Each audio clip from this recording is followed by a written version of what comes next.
Hello, my name's Vicky Butterfly. I am an international performer.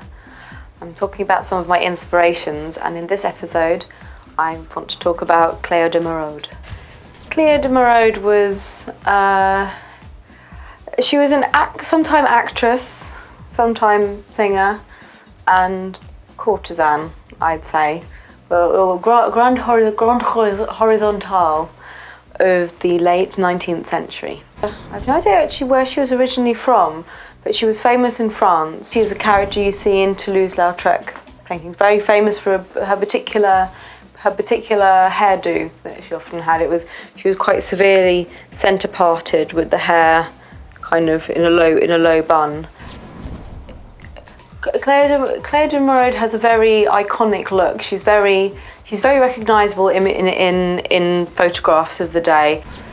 She's more interesting less because of her personal life or her actual talent, more for, I suppose, how she conducted her career. Like Madame Tussauds, she was a very good early self-publicist. I think she's very interesting for being one of the first. She wasn't one of the first celebrities, but I'd say she's one of the first media celebrities. She was one of the first people to realise how printed media and the reproduction of media could work for her. I suppose for branding, you had playing cards, you had her image or photographic, like signed photographs. She was one of the first people to fully exploit that. I don't think I'm necessarily influenced by her in how I run my business. But I do find her very fascinating as, in a way, I suppose, marking the birth of maybe not the rise of celebrity culture. She marks the rise of how people, as a performer, use media that is not the performance itself. How you get people to know about your work, how you present yourself in the world. It's not like you're taken care, like you have patrons anymore.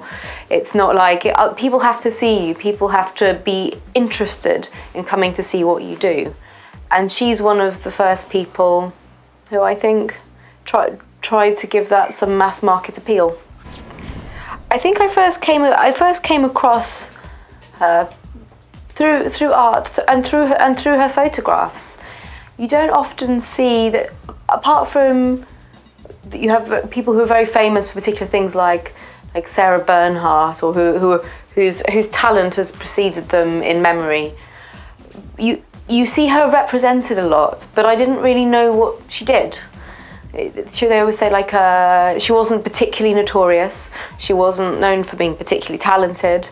She was a personality, and I suppose that's why I was probably more interested initially in seeing her.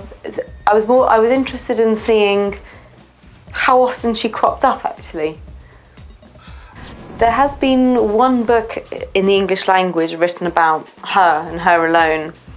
There is also her autobiography, which I would quite like to read, but that's in French.